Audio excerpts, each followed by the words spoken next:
What if it's not about a building? What if it's not about stained glass or steeples? What if it's about just Jesus? The Holy Spirit produces this kind of fruit in our lives. We've hit love, and that's all we made it through.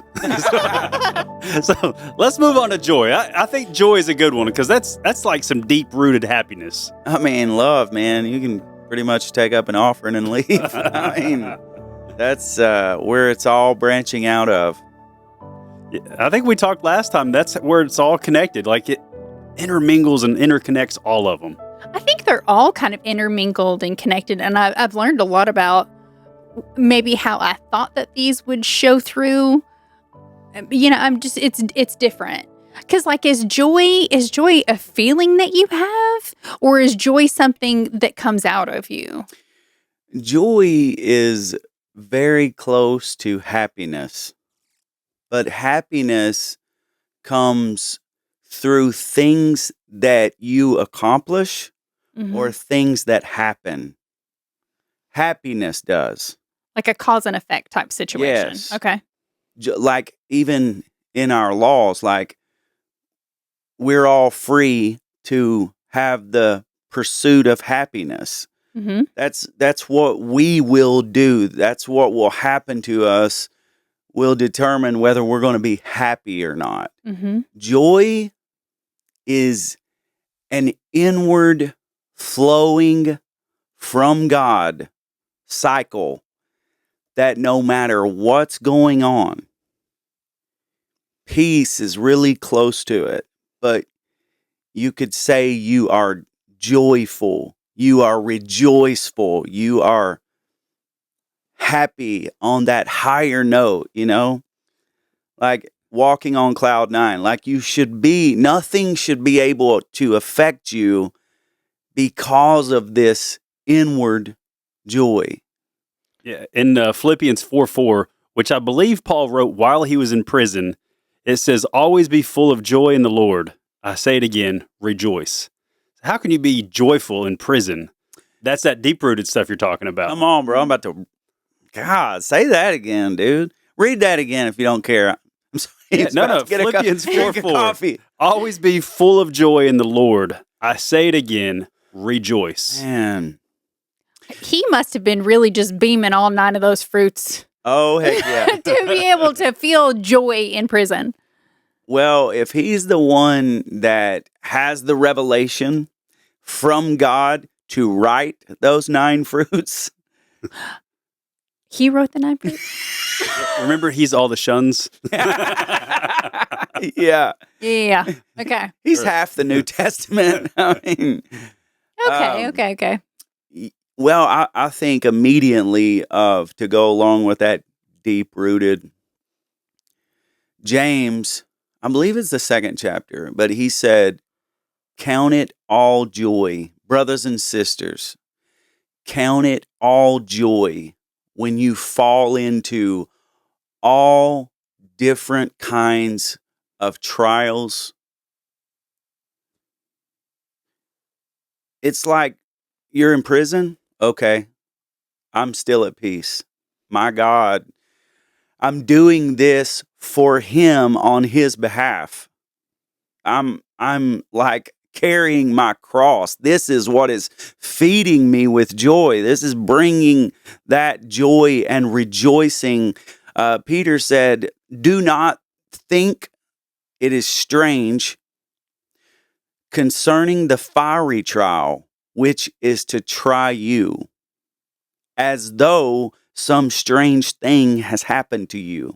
I feel like he's like Stephen. He's just not worrying about his worries. Yeah, exactly. That's impressive, you know? Well, this says like a fruit. You can't manufacture fruit. It has to grow. Exactly. But it has to be connected to grow. And Come on. like happiness is manufactured joy.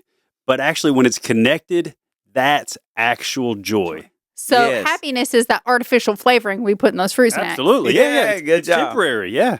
You got to be connected to Jesus to have that joy. Yep. You're like the mental picture that I'm getting here. That's good. Oh, yeah. That's good. Thank you. That's good stuff. John 15, I am the vine. Jesus. It's amazing how it all connects, isn't Yeah. it? You are the branches. Mm. If you are not connected, you're not connected to the source. We've said it. He's not a resource. He's the source. So joy coming to you because you are being reviled, because you are being attacked, because you are being mistreated. You're standing here. This is all happening because I'm a child of God, because I have chose to go against the grain, because I have picked up my cross and I am walking with it. Dude, you nailed it. So here we go. We got a Christian, new or old, listening to the podcast right now. Mhm. And they're realizing, you know what? Maybe I'm not real joyful. How do you become more joyful? How do you find the joy in life? How do you get connected, even if you are a Christian already? Absolutely. It takes sacrifice. It takes sacrifice of the old man, the old woman, the person that's all about me, the person that is searching out that happiness, that's going to decipher whether I'm going to be happy or not. That person has to be crucified. And it has to be to the place to where you are hungering and thirsting after God, after righteousness, to be filled, to read his word, to get gathered with other believers, to get in that realm of faith. And faith is where it's all coming from, to be able to see the unseen, to be able to see God, to be able to hear God talk to you. Jesus said, "My sheep know my voice, and a stranger they will not follow." When you can hear Jesus, when you can have a relationship with Jesus, and he can talk to you, and he can say, "Savannah, I need you to do this." Literally, I'm going to do it. you're going to do it. And the thing is, because you can hear him, because you know what he sounds like, that gives you joy. No matter what chaos is happening, just think about that. No matter what chaos is going on in the world, no matter what chaos is on the news, God, the maker of the universe, is talking to me, and I can hear him and I can follow him. And that takes time. We have hit on that. How many times have we talked about how to hear the voice of God and what it's even like? And through the trials and error of your life, how do you hear that inward, still, small voice that's a whisper? It's literally like a whisper. And if you've got raging waves of noise around you, of life, of the things that are going on that is so hectic, how do you get away from the noise? How do you push out the noise to hear that still small voice? And I'll say it again, maybe somebody's listening out there that just hasn't heard all of our episodes, and you, just as if you would be speaking to yourself in your own mind, that voice in you that only you can hear, God uses that same voice. And you can try God. You can say and you can ask God to show you signs, to show you things of assurance, to say, God, and it is a wrestling match and it is hard, but through trial and error, that time it was just me. I missed it. But over and over, you'll begin to recognize when it's God. How does it make you feel? My heart was pounding. I know that something was different. I could feel the manifestation of God in his spirit coming over me like a surge. I know that it was time to move. And this is another thing. When God is asking you to do something, you can get to a place to where you know it's him, but you're too afraid to step out. And when you don't step out, you have this horrible, shameful regret. Mm. Like, man, I didn't do that and I should have. And God, if you'll just give me another chance, just tell me again, speak to me again, tomorrow, the next day, next week, like bring me into another opportunity that you can speak to me again. And this time I will be faithful. This time I will do what you're asking. When you finally get to that point where you feel God's presence and you feel that even maybe if he's not guiding you or telling you to do something, but just having that comfort and protection, knowing he's there Mm-hmm. is an amazing feeling. And that's the joy. Yeah, I mean, it is. You don't have to fear. You don't have to have any of these feelings. I mean, because you know God is with you. Yeah, come on. That's what I was talking about with Peter. He said, do not think it strange when you're being tried with these fiery trials.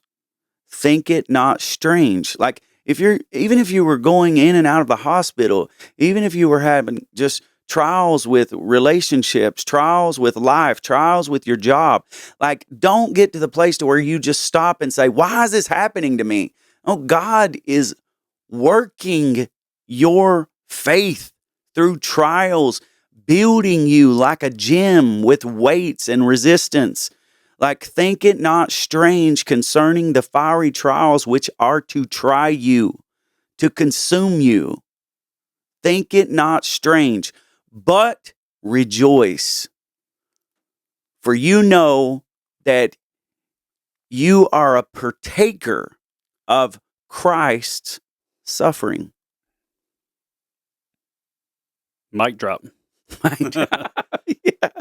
Paul said, I reckon that the sufferings of this present time are not worthy to be compared to the glory that shall be revealed in us at his appearing.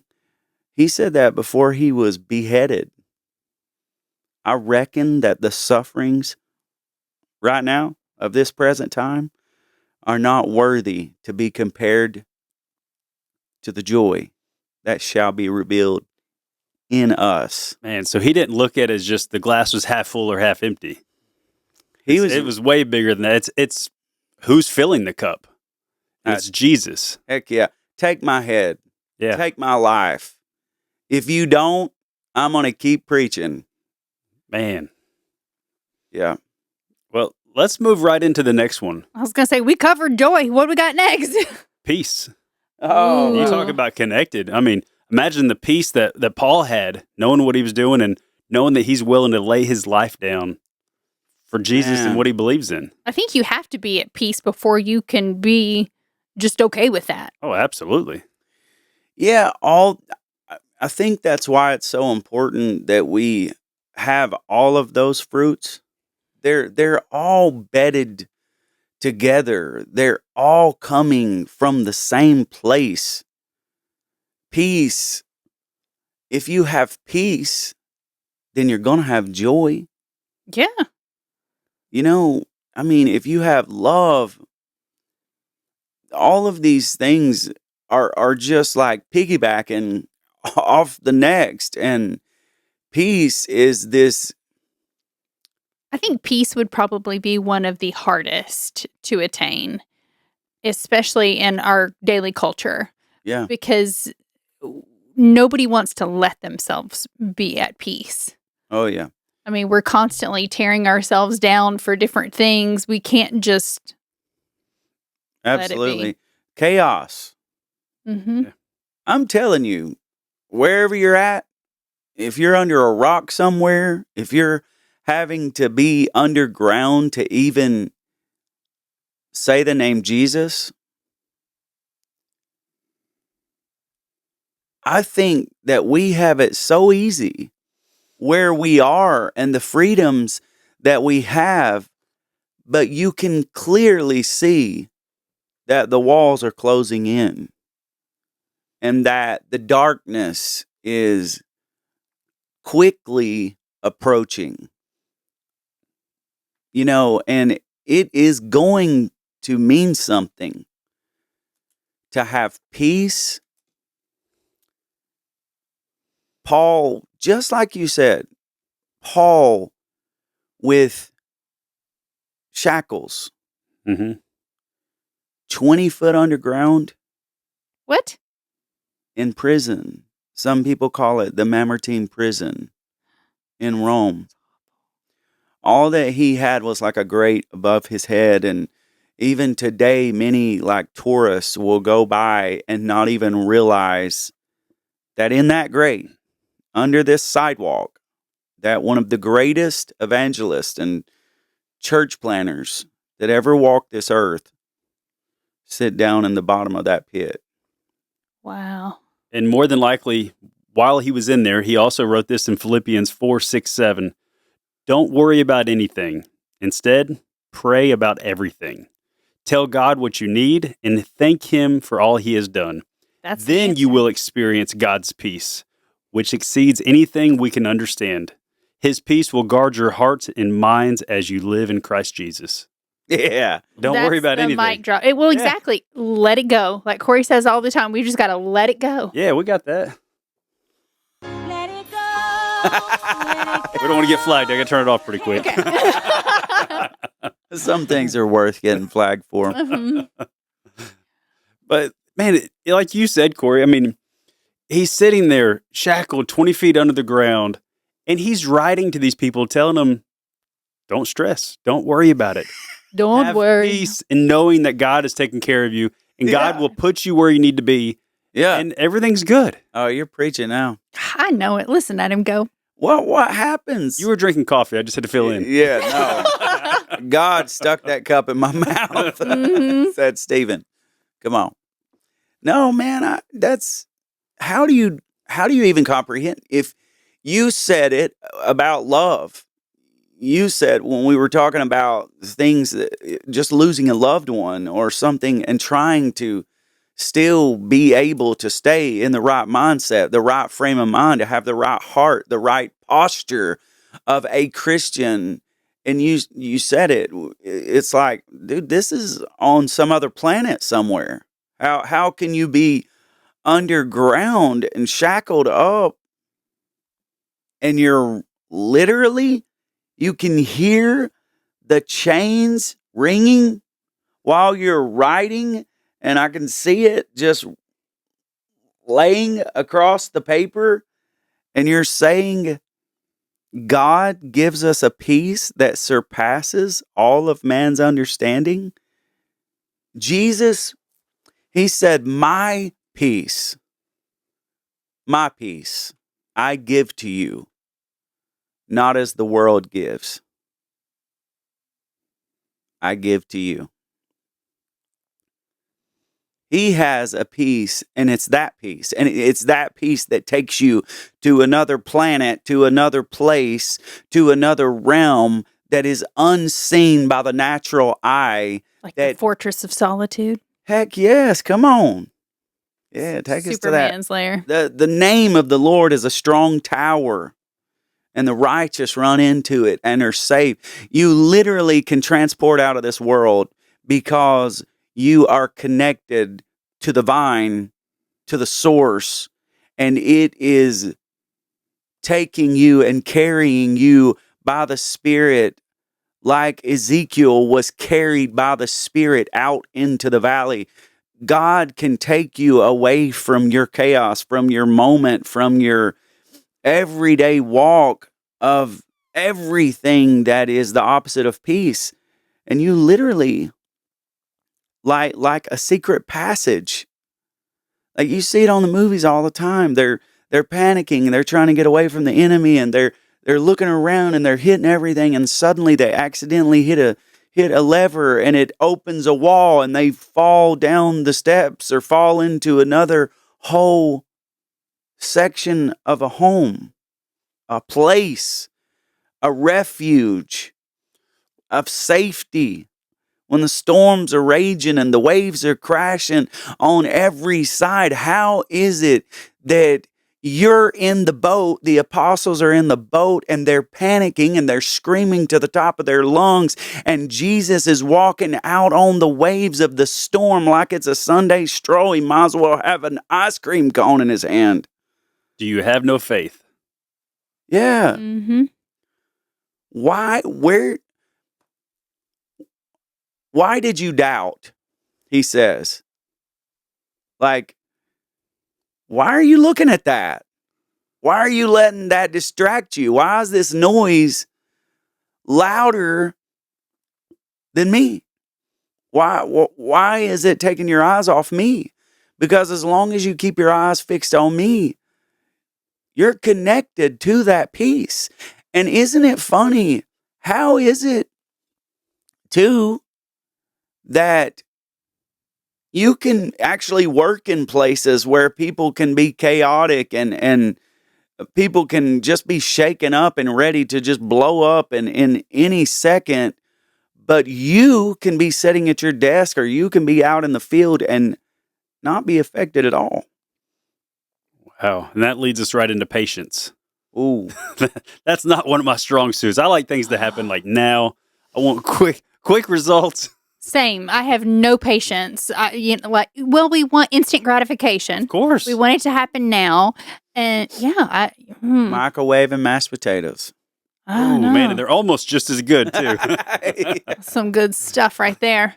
Oh, man. Thank God for the microwave. Can we have a microwave? Patience? I don't know. I mean, that's what we need, that ready to eat bacon. You just warm it up. Everything's almost just as good, but it's not. Yeah. just as good until you show me the real thing. And then it's Yeah. like, Well, nobody Oh. wants to put the work in. How Yeah. much easier is it to open up that pack and pop it in the microwave and push a button instead of doing all the prep work? Yeah, well, I mean, you look at the bacon. If you get the ready to cook and throw it in the microwave, it's all flat, nice, and crisp. But if I cook it on the grill, yeah. it starts curling up. You know, the fatty pieces stand out. It's hard to replicate what's already perfect, but Man. it's slow. It's a process, Mhm. And nobody wants the process. of course. They Because just I want- also skipped the part. I should have the little weights that hold it down and keep it flat. no, You're really concerned about your bacon. He likes it a certain way. Yeah. I He usually does. cut those pieces off and cook those separate and eat them separate, just because that's my process. You know, of all people, he likes everything a certain way. Well, we both do. I mean, we have, we were raised pretty specific. Yeah. And there's nothing wrong with that because Yeah. our way is the right way, right? Yeah, of course. But I don't want to be that guy. Like my pantry door, the kids leave it open every day. Yeah. I don't mind it until I come through the garage door. Then boom, it Mm. hits it every time. So I don't like fussing about it. So I put some automatic closing hinges on it today. Like problem solved. I don't have to yell at everybody. Bam. Can you put some on mine? Can Because that you put eats at some my on all of soul. our lives? We all need those self-closing hinges, those microwave patience, right? And that just does it by itself, man. Come on. Oh. Wow. Yeah, I like that, though, the process. Yeah. Everybody wants the promise. Mhm. That's good. Everybody wants the blessing, but they don't want to go through the blaze.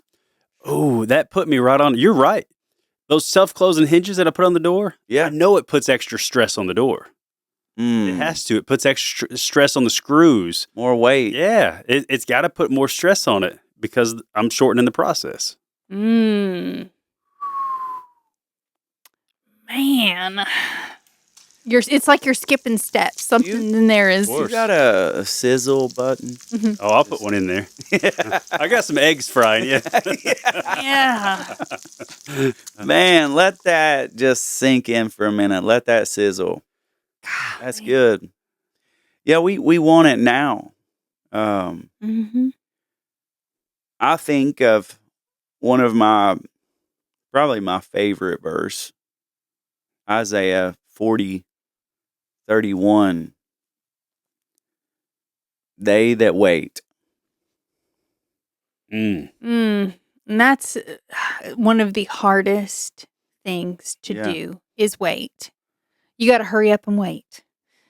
A great waiter, to take it to a transition to something that's in comparison.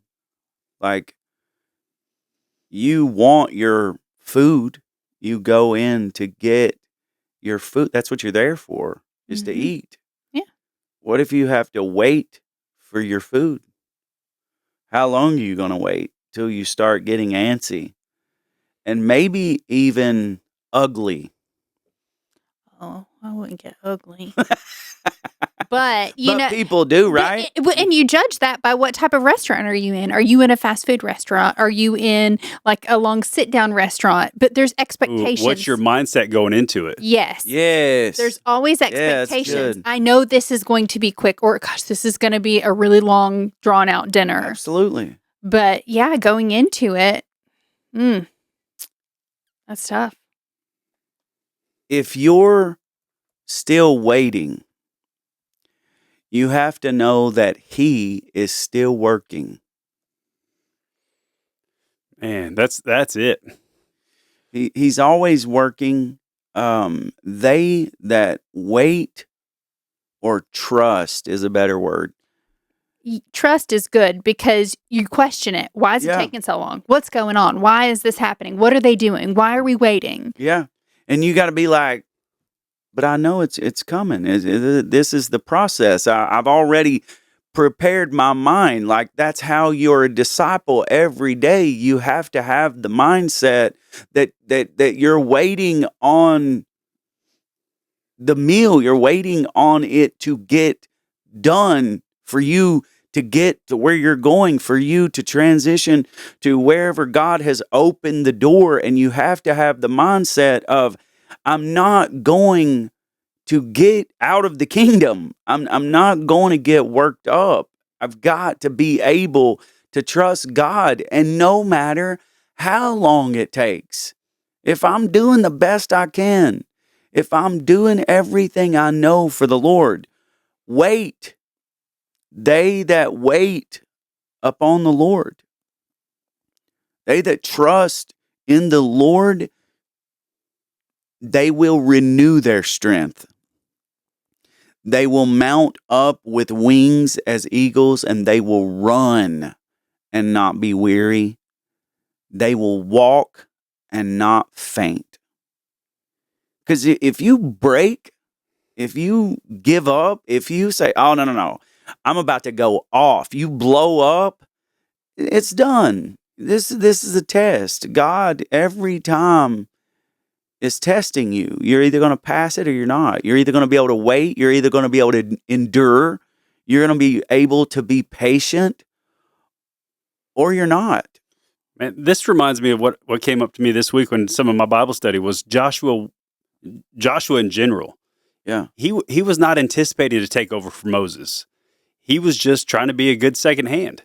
Right. Or maybe a third hand at sometimes, or further down. But he just Man. stayed steady and stayed patient, and it just fell in his lap, and the Lord gave it to him and said, it's yours. Where are Be those? courageous. Where are those people? They're not anywhere that I've seen. Because, man, it's tough. Everybody wants to be the next person or the person now. Yeah. Sometimes you just got to be patient. You got to Man. serve where you're supposed to serve and wait on the next opportunity. You are on fire today. Good Lord. Yeah. And I'll tell you, the Old Testament for me is hard to study. Yeah. Mhm. It's a lot of story. It's a lot of slowness. But I just found out this week who Joshua was. And, man, it blew my mind. I got to read up on Joshua. I don't know Joshua. We need to do an episode on it. But he is the one that carried the children of Israel the rest of the way over to the promised Oh. land. Kind of a From big the deal. transition from Moses. But he was not who they expected to take over. He was not the next guy. He just happened to be a great leader. Wow. Yeah. And a great waiter. Yes. Mm. Dude. Oh, that's great. That's Man. And that if you could just take that and just put it in a bag, like bag it up, like sell it in the ministry, like tell people, hey, whoever you are out there in the world and you're looking for a ministry to go be a part of, or God to use you, stop looking for a title.